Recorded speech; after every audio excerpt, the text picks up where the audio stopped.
May 26th. I'm pretty sure May 26th. Yep, got it right. Tuesday, May 26th, last week in May. Hope everyone's having a good day. The thunderstorms might be over here. We've had some really good ones lately. Hail, truly the size of golf balls falling one day. Today we're reading chapters 12, 13, and 14 from the artifact Enigma. Excuse me. And Friday will be pizza day, Zoom lunch. If you haven't signed up yet, there's still plenty of time. We don't pick winners until Friday morning when we have to call the pizzas in. And so 5 winners, 5 fans will get a pizza delivered to their door. And it's US only because it's hard to deliver a pizza worldwide. Hi Diane, and hi Mike, Mitch, really, and hello Grace. Hopefully there's a watch party going. If you miss a day, you can find chapters on my YouTube channel, and also this week's guest author with us will be Craig Martell. So it should be a lot of fun. He's a lot of fun. So today, chapter 12 from the Artifact Enigma. It's part of the Daniel Codex series. All 4 are in a box set right now for 99 cents. So you can jump ahead and read the whole thing really quickly if you want to. War Mage Undeniable came out last Sunday, and a lot of you have already read it. And the next Goth Drow book will be coming out shortly. That's 3 books in one. And tomorrow, the Lone Valkyrie book 3 comes out. And soon, in next week, the Last Dance, Last Tango. I always want to call it the Last Dance. Pretty sure it's the Last Tango. In Scions of Magic, book 8, the last book in the series, comes out next week. So there's a lot going on. Anyway, let's get to why you're here. Chapter 12 from the Artifact Enigma. Daniel clenched his jaw. They were screwed. He thought they were prepared to hit the dungeon with the equipment they had, but now they were surrounded and outnumbered. If the party didn't figure out something clever quickly, no one would leave that room alive. So much for careful planning, thought Daniel. Can't believe we walked into such an obvious trap. Their dungeon master, Connor, sat across the table from him. He pointed down at the table and the figurines representing each player's character. Then he pointed at all the Dark Elf fighters surrounding them and the priestess in the corner. Looks like you're screwed, Sergeant, the man stated with a grin. He picked up a fresca and took a sip. Really damn screwed. Sergeant? Daniel laughed. Nobody's called me that in years, including you. I'm simply Daniel now. Connor shrugged.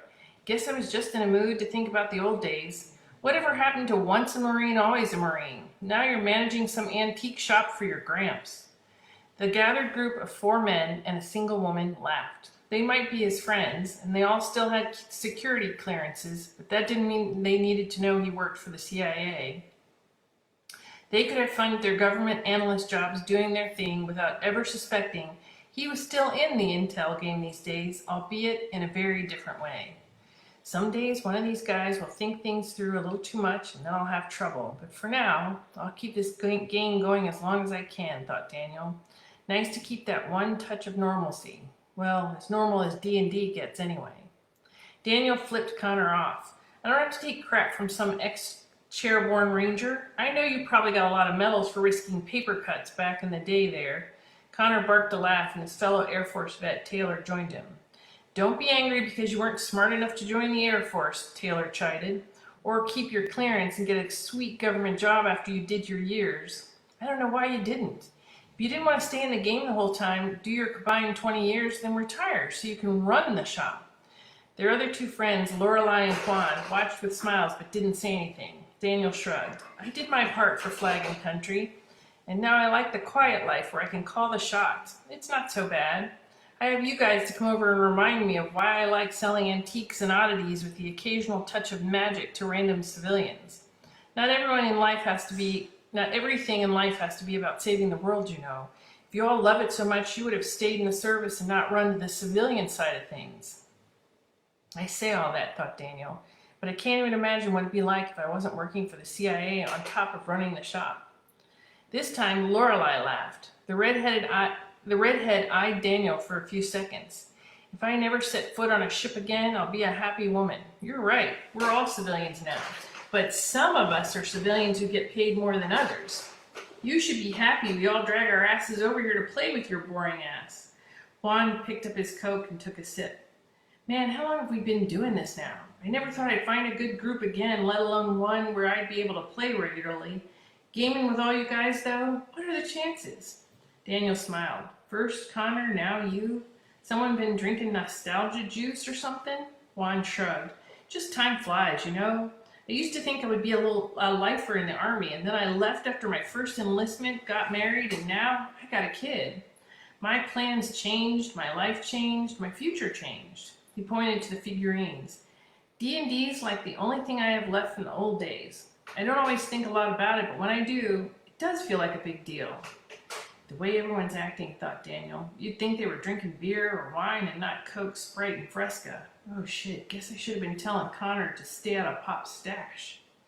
Lorelei shook her head. Wow, no one in this room is older than 35, but you're all talking like all old farts. Daniel grinned. When she was right, she was right. She pointed to her figurine, a blonde elf rogue. Connor probably messed with Daniel to distract us from the fact he's going for a total party kill. Don't give it to all this nostalgia garbage when we're about to die. Connor shrugged. Not my fault you ignored the obvious trap, and it's still Daniel's turn. So, what's your plan? He stared down at the table. If we don't handle that priestess, she'll nail us with a hold person spell, and we'll be shredded before we can move again. You can always beg their forgiveness. Maybe they'll only kill some of you. They'll probably need at least one person to spread the story of their epic slaughter. Maybe you should all decide among yourselves who will live and die. Better hurry, though. Taylor snorted. You do love hearing yourself talk. Lorelei rolled her eyes. You're such a sadistic DM, Connor. Don't get off too much on the drow killing us. Hey, I didn't railroad you. I merely gave you an option. Your greed is what brought you here. Connor gulped down the rest of his Fresca. And now you'll all die at the hands of an angry mob of drow who are pissed about you trespassing. Enough stalling. What's your action, Daniel? You going to volunteer to be the sacrifice? He stared at his figurine, Kenneth, a level 6 human wizard. In real life, I'm around magic all the time, but I'm closer to a rogue than a wizard. Funny how that worked out for me. I still collect treasures, just not from dungeons most of the time. Am I still a real-life adventurer?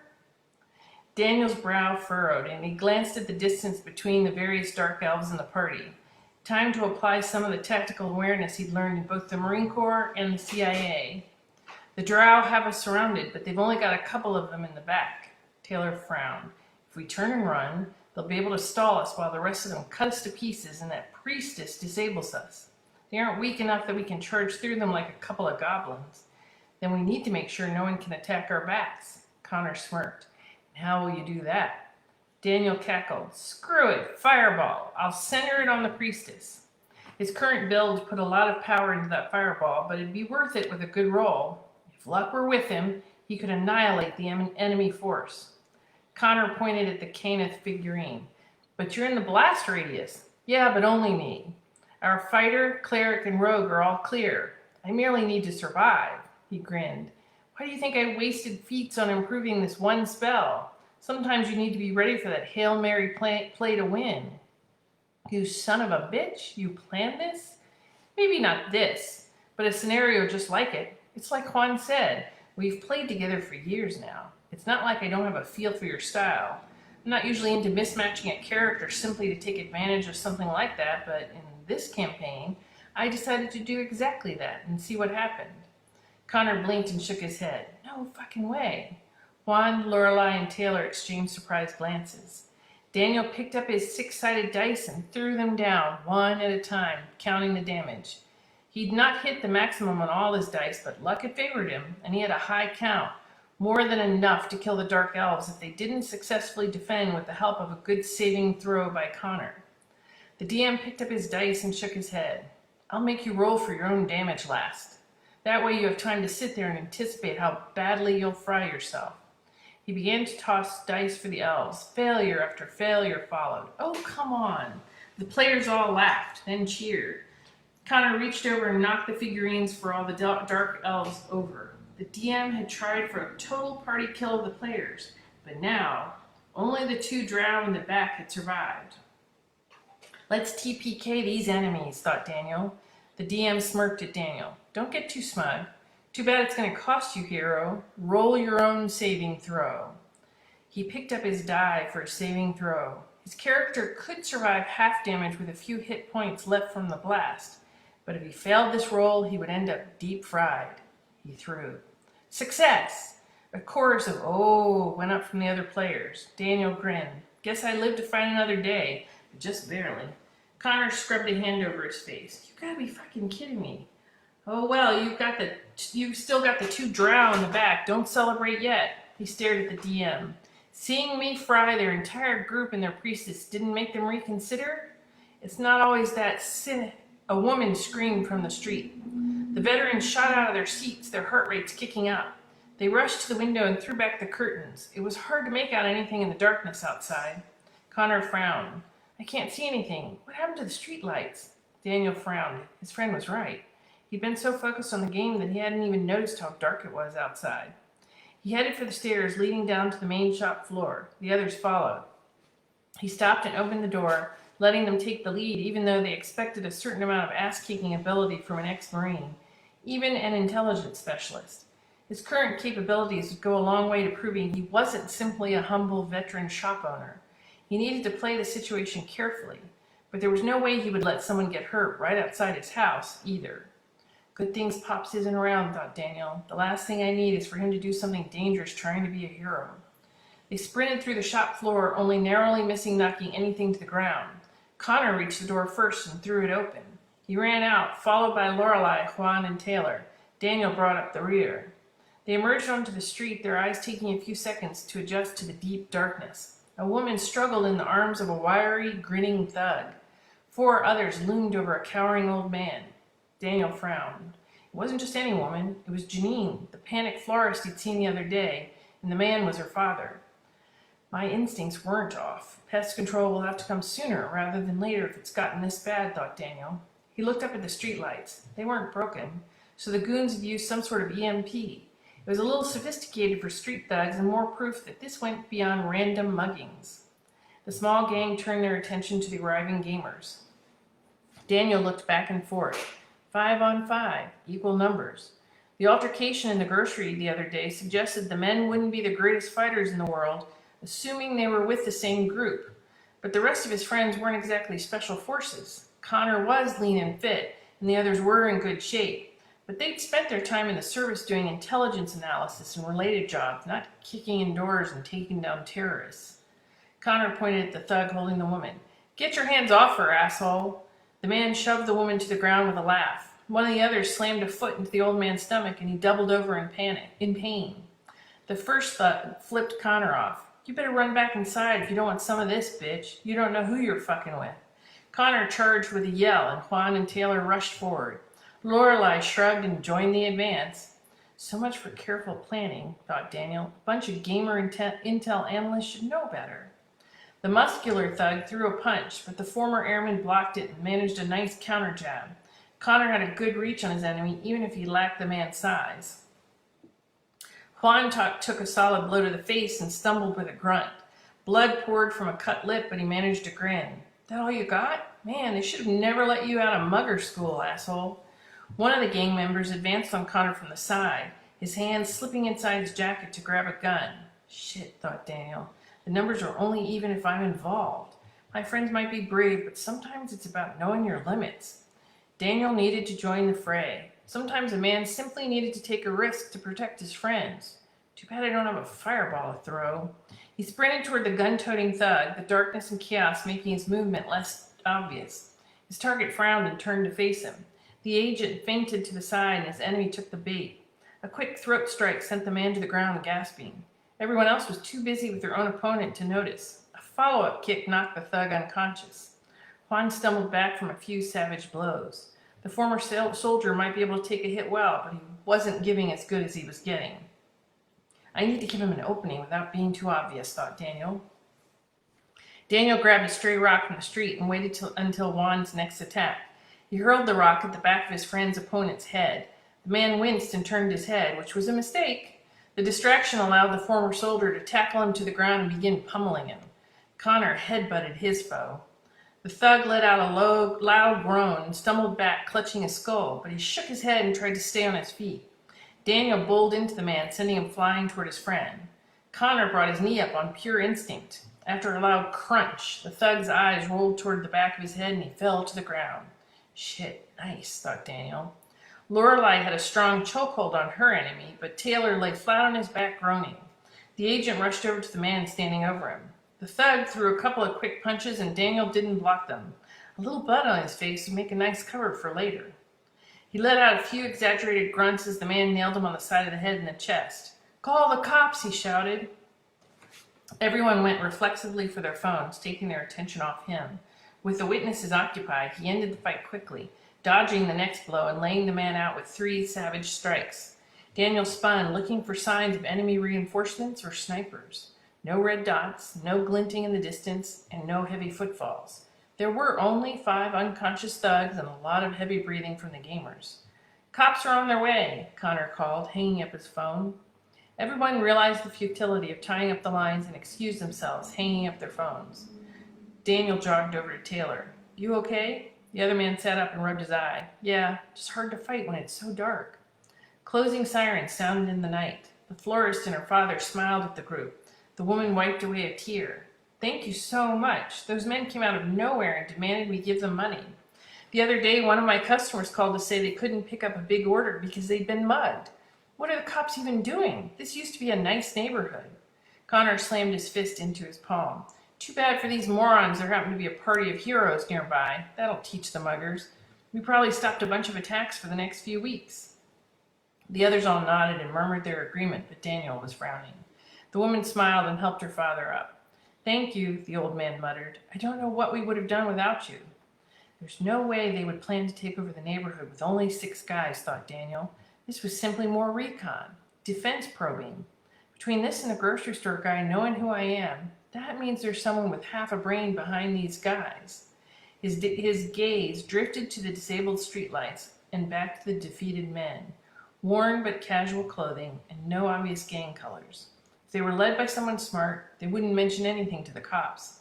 A few months or even years in prison to protect their gang or organization was a badge of honor for men like this. No, the police would write it off as a group of opportunistic muggers and nothing more. Damn it, this pest infestation is getting out of control. I need to find the hive and clean it out before they overrun the neighborhood. "I'm flying," Connor all but shouted. "A freaking real-life rescue. It's been a long time since I've done something that satisfying instead of merely looking at reports all day." Daniel nodded at one of the downed men. "They interrupted our game, and just at the good point. We done for the night?" Taylor wiped some blood off his face, but his nose didn't look too bad. "Hell no. After that, I'm more pumped to continue the game." Juan, Taylor, and Lorelei nodded quickly. Red and blue lights flashed. The police would be there soon. Daniel looked down the street. "I'm sure they'll let us go back to the game soon enough." As 2 police cars screamed toward them, he considered telling them about the grocery store incident before deciding against it. "I can keep my neighborhood safe, but I might need to bend the rules to do it." "Hey Lisa, I'm glad you're here too. Hi Mitch, and I'm glad that you guys are getting something out of me reading to you." Again, Pizza Zoom Friday, so it's you can come. Everybody can come to Zoom Friday. 5 fans will win a pizza delivered to their door, but everybody can come and bring their lunch.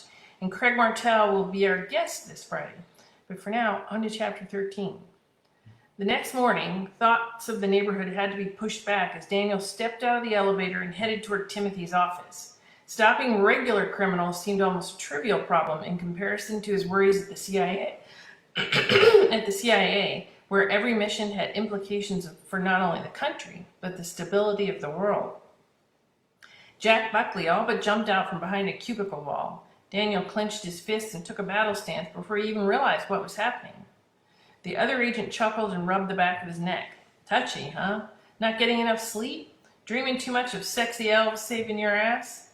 I think another field agent would know that it isn't smart to surprise someone." Daniel forced a smile and unclenched his hands. "You never know what can happen when instincts take control." Buckley grinned and opened his mouth, but then he closed it and his smile faded. Yeah, you're right. Sorry. He eyed his companion for a moment, a serious expression on his face. Not his norm. It's good to be careful. You never know who's watching, especially here. He turned and walked away. Daniel watched him until he disappeared around the corner. What the fuck was that about? It's almost like he was threatening me. He shook his head. Daniel and Buckley liked to bust each other's balls now and again, but it had always been a friendly rivalry, even if Daniel tended to score more high-profile assignments.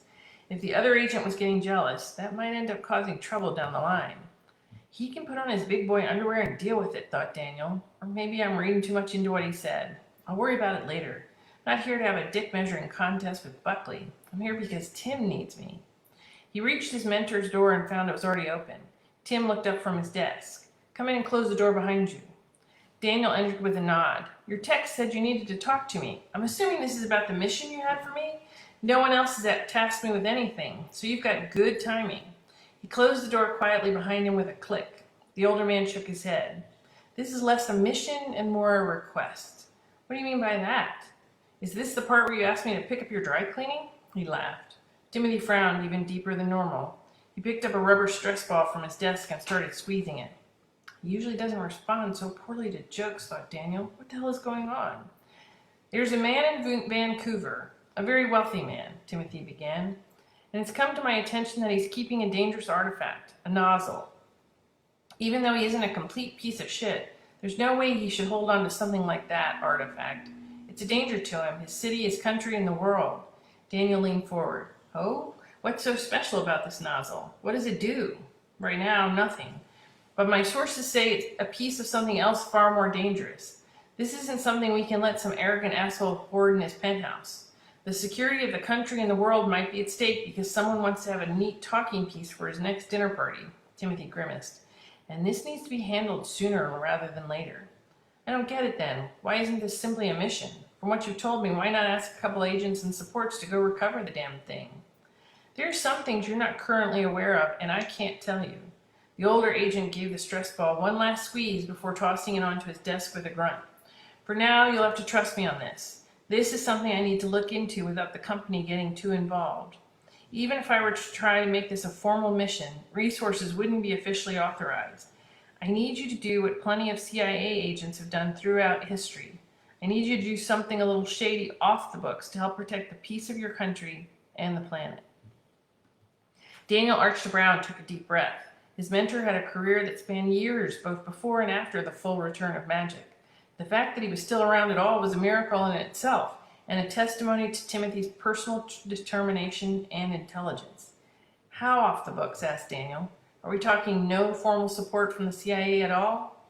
For now, I recommend you not involve anyone else here, Timothy shrugged. This is as much for their protection as yours. Once you've recovered the nozzle, I'll take it from there. The younger agent chuckled. You want me to go on a blind mission with no material or personnel support, and I shouldn't even breathe a word of it to any of the people I work with? His companion nodded. Yeah, that's about the long and short of it. I had to do that a lot during my career. Sometimes the right hand shouldn't know what the left hand is doing. He looked down for a moment. And just so you know, this mission is even more annoying than that. How so? This man isn't responsible enough to have this artifact, but he isn't a piece of shit either. We've no evidence that he's employing any criminal organizations for his immediate security. If a bunch of bodies hit the floor, this will end up a major international incident. Daniel nodded. I have to get in, grab the artifact, not seriously hurt anyone, and get out. Otherwise, the company will come down on both of us for an unauthorized mission. Timothy shrugged. Yeah, that's the quick version. Like I said, not a mission, but a request. I can't order you to do something so far off the books, but you're also one of the few people I can trust for something like this. Daniel nodded slowly, his brow furrowed. There were so many things that could go wrong with this Vancouver operation, but his colleague wasn't the kind of man who'd ask for help or something petty and unimportant. Okay, if it were anybody else but you, I'd say no way. Daniel stood. At least I still have the Jaguar and the silence cube. There are a few other things I should be able to scrounge up without hitting Nessie. Maybe they weren't as up-to-date or as impressive as what the CIA might loan him, but they'd work in a pinch. He chuckled. Might need those for my future job if the CIA ends up canning me after this. Timothy pulled out his phone and tapped away. Daniel's phone buzzed. I've sent you the address and the layout of the target's penthouse. You won't even have to look around. The damn thing's on display in the middle of his living room. Talk about arrogant. It shouldn't be a problem. He gave the older agent a mock salute. I'm off to get you an artifact nozzle. At least Vancouver isn't a long flight.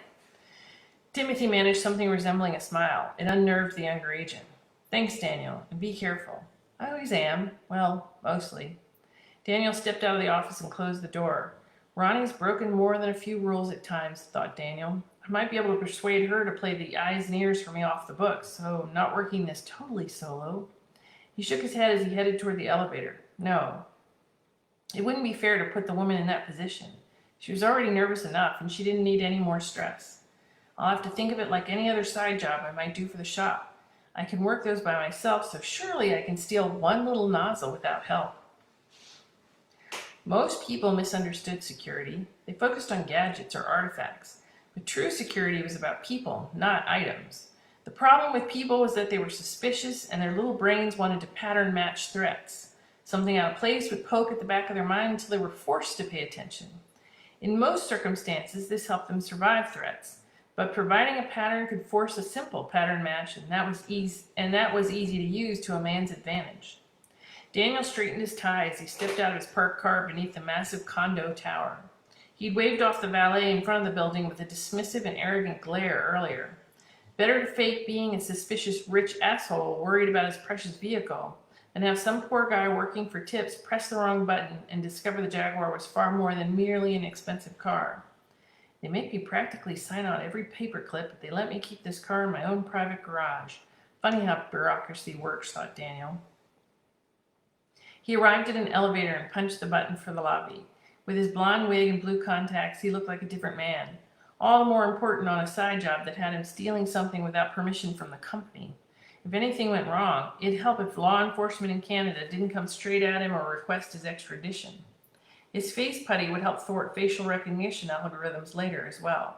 The CIA had more than a few disguise gadgets that were far more impressive and advanced, but the classics never went out of style and didn't require a million official signatures, merely a visit to the store. Nice suit, nice car, entitled attitude, and a permanent scowl. It was a better way to blend into the tower of privilege than a chameleon ball and didn't require any power. Looking like everyone else was simply another way of being invisible. Always learn from Mother Nature. She knows what she's doing. The elevator came to a stop and the doors opened. Daniel sauntered into the lobby with a practiced scowl. A security guard looked his way, then averted his eyes. Don't want to deal with someone you think is an asshole looking for trouble? Good. 4 security guards stood in the lobby. All wore holstered pistols. 2 also had contact tasers on their belts, and the other 2 had stun rods. He wondered why they didn't all carry the same equipment, but that didn't change his fundamental observation. That's a lot of muscle for the lobby. At least there are no obvious magicals. The agent headed away from the elevator toward a stairwell, keeping his walk and expression the same. A guard stepped in front of him right before he arrived at the door to the stairwell. Sir, you sure you don't want to take the elevator? He snorted. I just left the elevator, idiot. Obviously I don't want to take it. My therapist says walking more is good for my blood pressure. Or at least it would be if fools didn't mess with me. The guard gave him a shallow nod and stepped away with a frown. Daniel threw open the door and stepped into the stairwell. He walked up 3 flights before opening the door and heading toward the elevator. Walking up dozens of flights of stairs wasn't a good plan. He only wanted to find somewhere with less foot traffic and fewer witnesses. Glad all these rich people like to mind their own business. Makes this a lot easier. The target lived in a penthouse. Security drones hovered around the outside upper floors like angry wasps, ready to detect any hostile forces trying to take advantage of the helipad atop the building, so an internal raid was necessary. The heavy level of security in the lobby and outside seemed a little much, but they also didn't look like anything he couldn't handle if things got a little out of hand. He figured there were probably a few more men available when alarms were tripped, but they likely depended on rapid response private security. Damn, it would have been nice to have some help from Ronnie. She could probably have had me take the express elevator right to the penthouse. Then this whole thing would have taken 5 minutes. Daniel pressed the up button and waited for the elevator to arrive. When the doors finally opened, he smirked to himself. No one was inside. The universe was smiling on him that day. He entered and pressed the button for the 38th floor. There wasn't even a button for the penthouse floor. A key card or some other verification method was likely necessary, but he wasn't worried. He had a plan. The elevator hummed quietly as it rose up the shaft. The elevator dinged open and he stepped out past a young woman chatting away on her phone. She shot him a smile. He smiled back before stepping past her with a polite nod and marching toward the entrance to the stairwell. A quick trip up the final flight of stairs brought him to a locked door. Daniel pulled a small metallic card from his pocket, or as Peter called it, an electronic lockpick or cracker.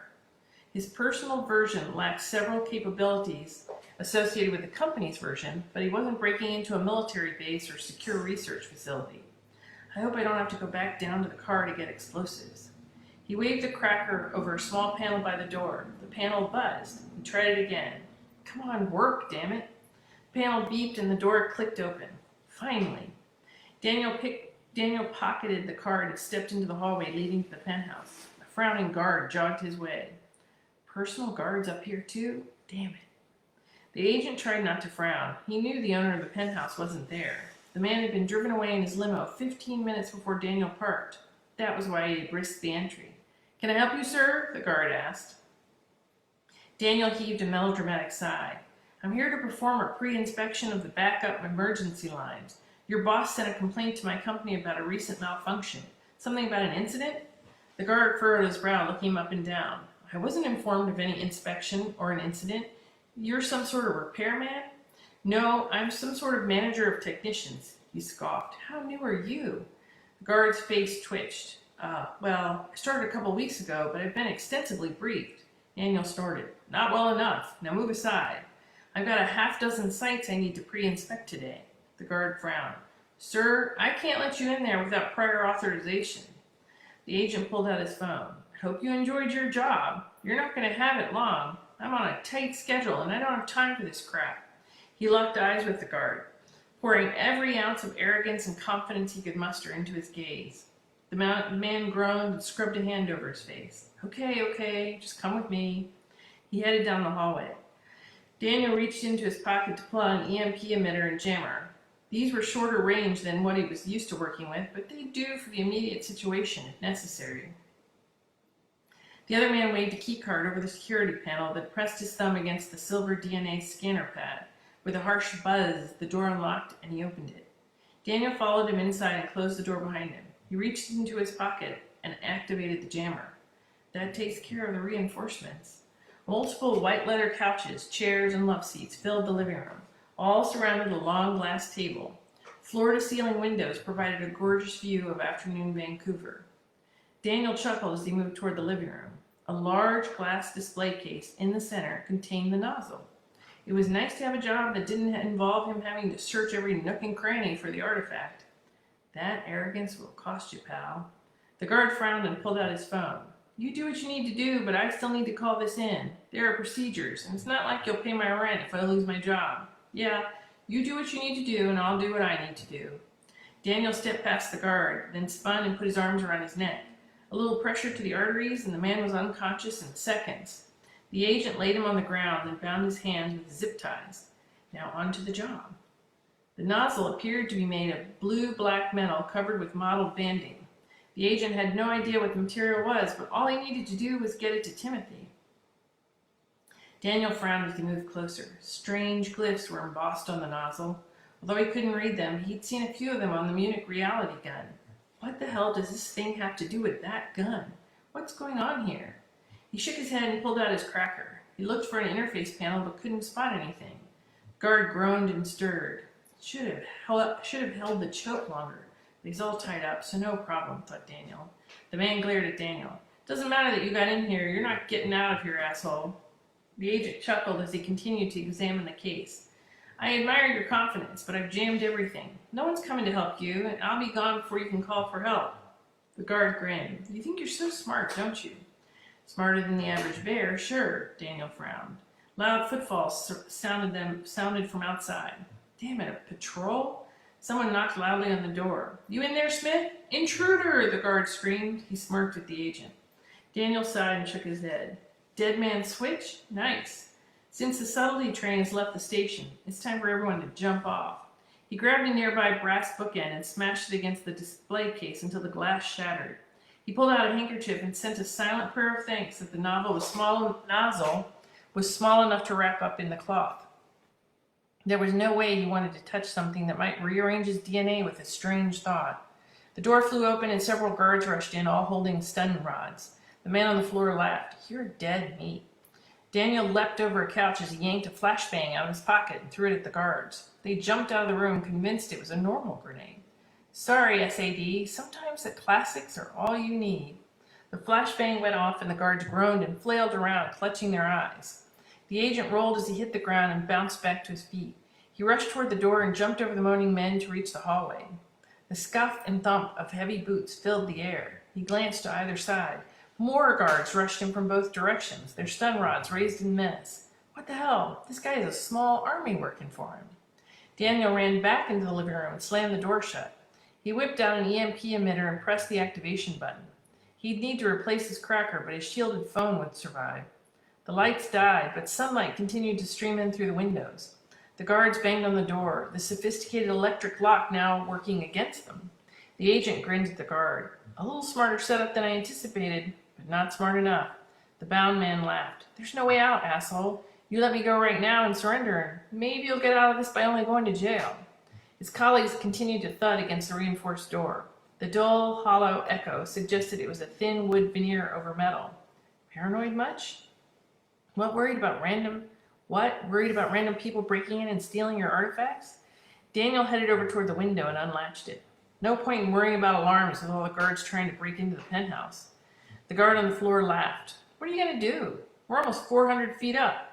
Decide you'd rather die than go to jail? I hope you enjoy hell, asshole." "No, I intend to live a long and healthy life," said Daniel. "I'm merely going to try out something I found in my vault the other day." Daniel grinned and placed a foot on the window. "What the fuck?"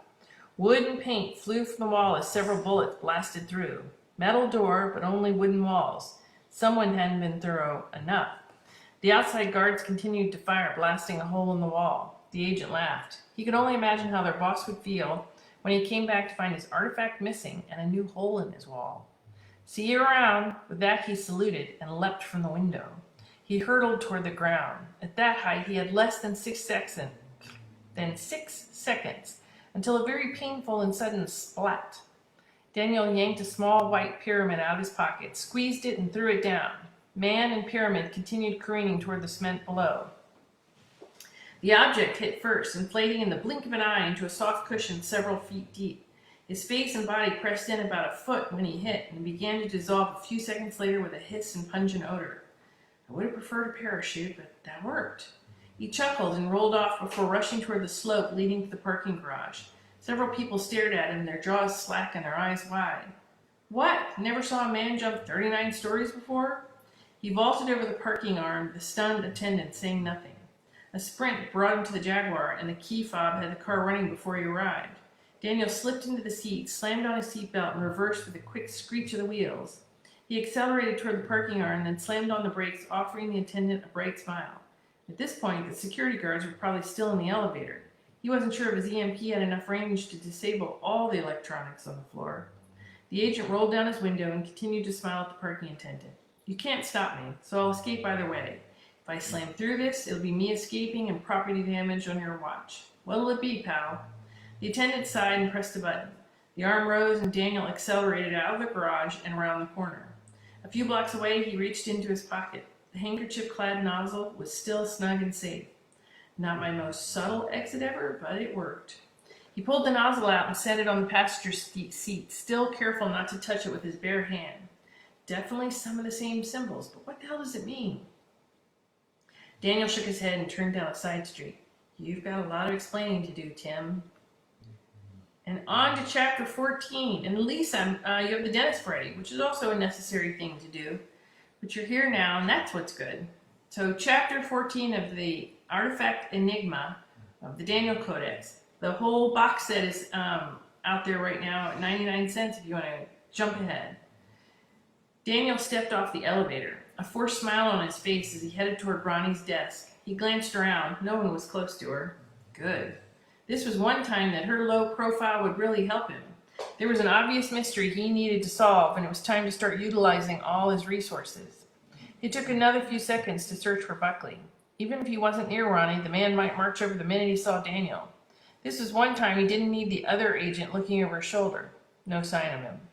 You never know who's watching, huh, Buckley? It sounded like a simple off-the-cuff comment, but it stuck with him since the conversation. He wasn't sure why. Something about the tone of the other agent's voice when he'd said it. Daniel shook his head. He needed to concentrate on one mystery at a time. Start with Ronnie. The woman was frowning at a complicated schematic on her screen and tapping her lips with a pen. The agent sauntered over to her desk. Hey, Ronnie. She yelped and all but jumped out of her seat. Don't sneak up on me like that. You'll give me a heart attack. I walked straight from the elevator to your desk, he chuckled. I could whistle on my way next time if you think it'd help. Call ahead of time to schedule an appointment, maybe?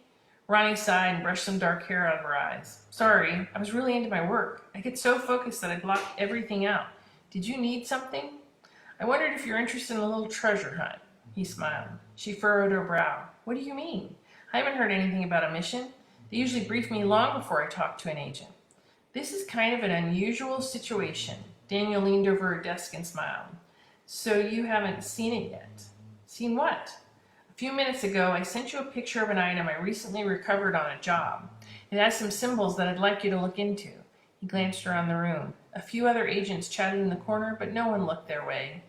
This is a special assignment from the top, and we need things to be a bit cleaner than normal during the analysis. Ronnie blinked. Cleaner? Yeah, I don't want any of this information leaking to anyone. Encrypt this so no one but you can follow your progress. Erase the work when you're done, and only tell me directly, face to face, if you find anything. Daniel locked eyes with her. Understood? She sighed. I guess I can't complain about weird secrecy requirements since I have a job with the CIA. Exactly. Chin up. The agent straightened. I've got to go find Tim. I'll talk to you later. Remember, inform only me of your progress. He stepped away from her desk and headed back toward the elevator. It was time to visit the older man in his office. When he arrived, he lingered in front of the closed door. His stomach was tight. The symbol shared by the nozzle and the Munich gun had to mean something, and he didn't trust Timothy so completely that he could ignore the fact that he'd just done an off-the-books job for him. There was an answer, and the other agent had it. What will I do if he blows it off or he claims he doesn't know anything? It's not like I could go over his head about a side job, and there has to be a good explanation. Daniel lifted his hand and knocked a few times. Come in, Timothy called from inside. The agent closed the door behind him, then pulled out his silence cube, activated it, and placed it on the edge of the desk. The old man arched an eyebrow. I thought I was paranoid. Daniel removed the handkerchief covered nozzle from his pocket and set it carefully on the desk. That place was heavily protected, more than I would have expected. Timothy shrugged. Rich people get robbed too, you know. Was it really that much of a surprise? Maybe. It didn't feel right. He pointed at the nozzle. It doesn't matter. I jumped out of a building to get you this. What is it? I deserve to know. Don't worry about it. The important thing is that you got it, and I can make sure it's safely stored away. Not good enough, Tim. Daniel reached behind to lock the door. Not fucking good enough. His companion narrowed his eyes. What the fuck is that supposed to mean, Daniel? The younger agent clenched his fists. It means you've been my mentor my entire time at the CIA, and I know that you know that a hell of a lot more than I do about the big picture, and probably where all the mysterious bodies are buried, human or magical.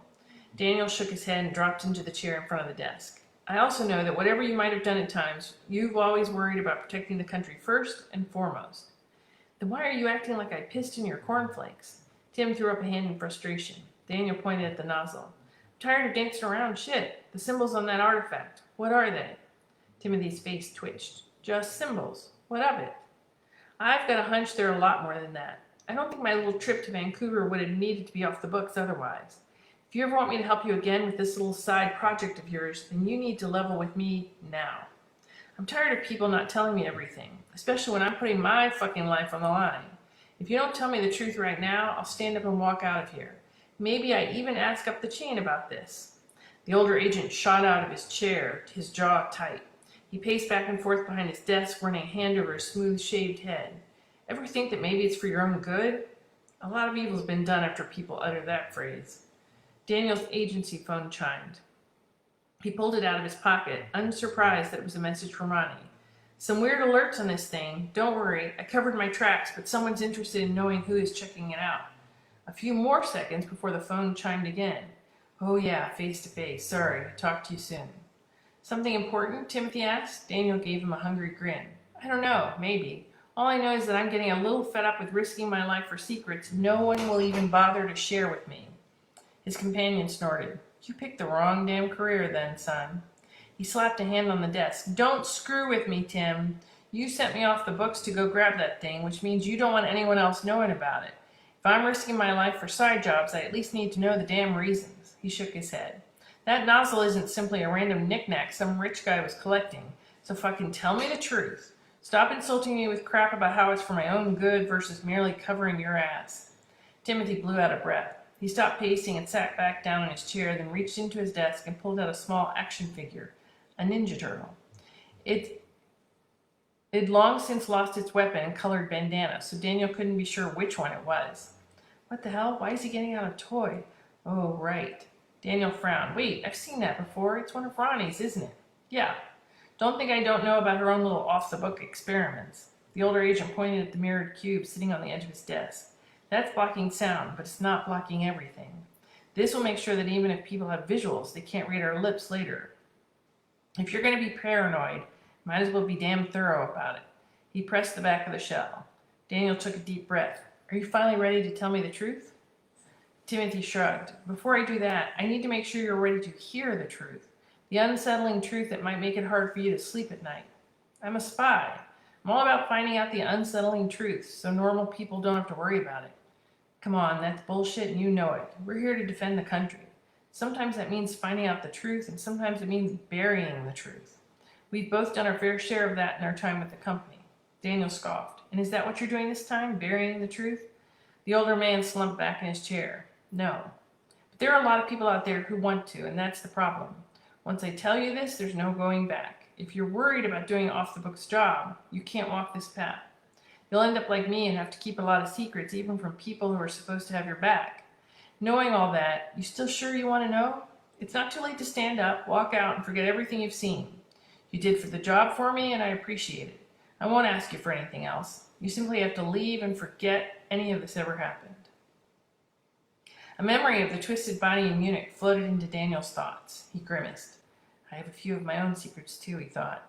If you taught me anything, Tim, it's that you don't always show all your cards, but this time, I at least need to see most of your hand. I can't walk away, not from this. Every instinct I have tells me that stupid thing on your desk represents something very important. Some things you just can't forget. Timothy nodded. Don't I know it? Let me ask you one question. Where do you think the nozzle came from? Not Earth. That's the only thing I'm sure of. I don't care if there are powerful artifacts here. I'm no linguist or archaeologist, but something about those symbols doesn't feel native. Yeah, that's because they're alien. If they're from Orisarin, can't you just find some contractor to translate the symbols? It's not like you have to let them near the actual nozzle. There might even be some spell they can use. The older man shook his head. No, you don't get it. The artifact is alien, but I'm not talking about Orisarin. And no, I don't know where exactly. What, from a galaxy far, far away? Daniel offered. Come on, stop screwing me. Let's go with the real story. That is the real story. Extraterrestrials. The real deal. Not anything to do with Orisarans. Timothy frowned. And just like the Orisarans, they've been here for a long time. Unlike the Orisarans, though, they aren't magical. At least not like we know magic. But it's like the man said. Any sufficiently advanced technology is indistinguishable from magic. This stuff is worse in a sense because we don't have any way of easily detecting it. Daniel stared at his colleague and tried to process what he was hearing. You're not shitting me, are you? I wish to God that I was, son. I really do, but that's the plain truth. The other problem is that the Orisarans might have been hiding before, but they kept their numbers low. The truth was the humans in the know could still pick them out. These other aliens, though, they do a better job of hiding in plain sight, even from people who are looking for them. You're telling me that all these ETs are walking around already? Timothy nodded. Yeah, they are. Doing what? Not sure. The older agent pointed to the nozzle. We've been able to track some of their artifacts, though. That is part of an extremely powerful weapon. I and some other people in the know have tried to track down several alien weapons. This was part of one we had a good line on, and there's another that we've tried to track recently. Some evidence suggests it might have ended up in Germany over 100 years ago, but we've not been able to locate it. Lots of guns, huh? Daniel shrugged. Maybe the aliens have driven through LA too many times. Funny. The point is, we don't know where they're from, how many of them are here, or their intentions. The only thing we know is that they're here, and they're potentially armed with technology hundreds of years beyond what we have available. That's still a lot of unknowns. Your joke goes to a point, though.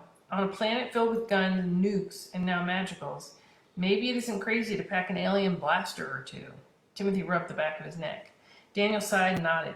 He was again tempted to tell the man about the Munich gun, but decided against it. The alien artifact was safe, sitting in the vault where no one but his grandfather and he knew about it, and he still needed a lot more answers. The way you're talking, this doesn't sound like it's simply your own personal side gig. Timothy shook his head. Yeah, I've had to pull in some favors.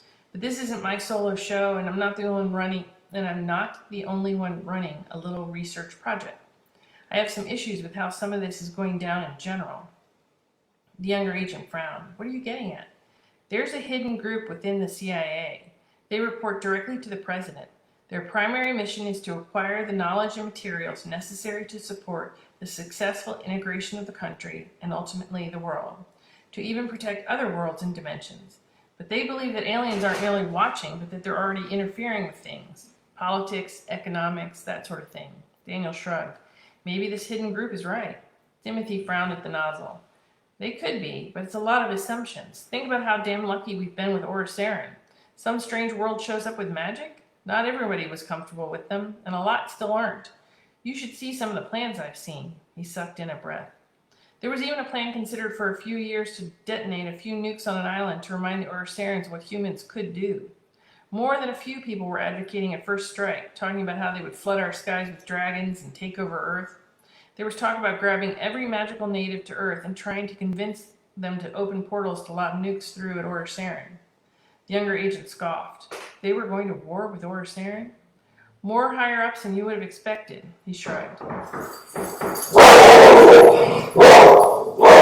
It's a good thing that calmer heads prevail on both sides.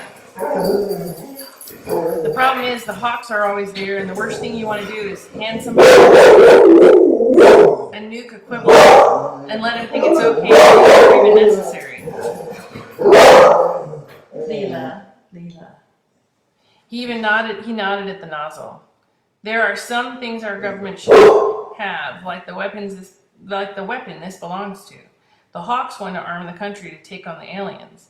The same people who wanted to nuke Orisarin are ready to start a war with an enemy they haven't even identified. Daniel grimaced. A war fought with weapons like the Munich gun would leave the Earth a twisted wasteland, if it even survived. Timothy took a deep breath, and as worried as I am about these aliens, we're not even sure they're enemies. We could start a war of the worlds if some paranoid idiot overreacts. Fear makes for poor decisions. These aliens might be a threat, or they might merely be tourists. They might also have a whole fleet of planet killers they use on worlds that kill their tourists. And what if the aliens are slowly building an invasion force? Then all the more reason to learn about them. The older man pointed at the nozzle. For now, though, I don't trust the humans or the aliens. That's why I put together my own group within the CIA to look into the aliens. Daniel rubbed his eyes. And I guess you won't share notes with the team you mentioned. Timothy shook his head. Think of this as a part of the whole checks and balances system that makes America so great. Some people might say this isn't checks and balances, but more like you've put together a rogue team.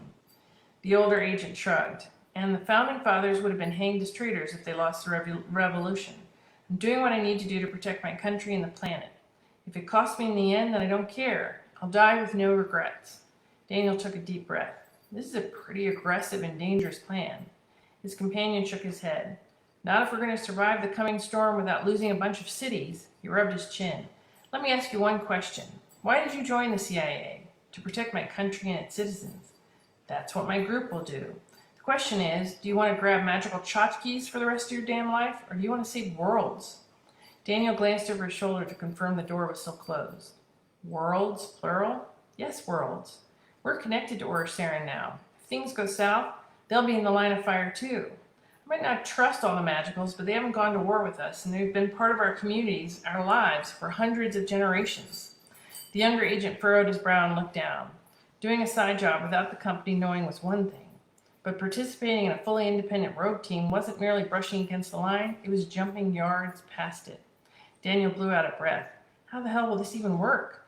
My last side job was harder than it needed to be because I couldn't use most CIA resources. You want me to help investigate aliens and keep the rest of the agency from learning about it using my smartphone? Timothy shook his head. I've known about this alien research for a while and have more than a few files from some other classified government projects. Lots of different people sharing resources, but also keeping it secret. I knew the day would come when I need to make more of a move, so I've gathered the funds I need to support the team. And I also already rounded up a few key allies and people. Yeah, we still need to build up the team, but we've got a good start. Who else do you have? Among other people, Nessie. Daniel's eyes widened even as he laughed. Of course. Why am I not surprised? The older man shared a rare smile. She's seen a lot of the alien gadgets in human research. His smile disappeared. And this shit is getting out of hand. Fine, I need to talk to Nessie before I give you an answer. Timothy stared at him for a long time. Fair enough, but I told you before that once you heard this, there would be no going back. What will you do, kill me if I say no? His companion snorted. I didn't mentor a good man for all these years simply to kill him. I'm saying I know you, and I know you won't walk away from this. He waved a hand. Go talk to Nessie about it if it makes you feel any better. Daniel didn't even bother to knock. He threw the door open, stepped through, and slammed it shut. Nessie frowned and looked up at him. I don't believe we had an appointment, Daniel. He tossed his silence cube on her desk. I just got done talking to Tim, and he said I should talk to you, Carolyn. She arched an eyebrow. Apparently she'd gotten used to the nickname, so the use of her actual name by an agent proved a surprise.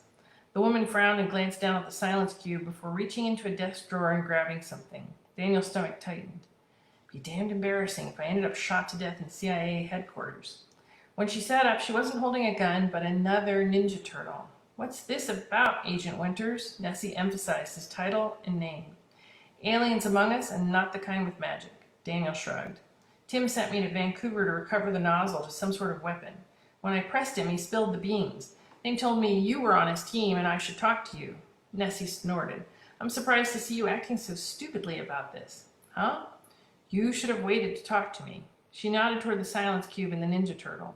After all, you're being watched. Maybe Franklin hasn't impressed upon you how dangerous this might be. Daniel shrugged. Watched? By who? The company? That comes with getting this. He patted the ID badge on his chest. Nessie shook her head. Not this type of surveillance. Some of the other people involved in this matter have suspected Franklin for a while. He's your mentor, so they suspect you as well. They want all this information to stay buried. Some might even want it to be buried for the right reasons, but it doesn't change the fact they're in over their heads. She gestured to herself, then Daniel. That's what we represent. A rescue effort, a way of stabilizing the situation. He stared at her, the woman's frown only deepening. The agent shrugged. I'm not so sure I buy all this. She narrowed her eyes. You think we're making this up? I don't know what to think, other than there are artifacts out there with strange symbols that could mean a lot of things. The woman slowly said, You successfully recovered the novel, then. If I didn't tell Tim about the Munich gun, there's no reason to tell her. Might as well keep this shit focused. Excuse me. Yes, Tim's little Vancouver adventure went well enough, thanks to my quick thinking. A look of relief spread over her face. Thank God. That's not something we needed to have still floating around. You wouldn't believe the kind of damage it could do. Daniel's chuckle was dark. You might be surprised what I'd believe. Your belief doesn't make the danger any less real. The important thing isn't even that Franklin or I believe in it, but that there are various powerful people out there who believe in all this and are very nervous. Nerves make for dangerous mistakes. The agent rubbed the back of his neck. I'm merely not convinced you and Tim running some secret shoestring group will be enough to handle all this. Nessie rattled off an address in D.C. Go there. You'll be convinced then, and once you're given the full briefing, you'll understand exactly what we're up against and why we have to do what we're doing. What's there? Just go. You'll see. Consider this a test.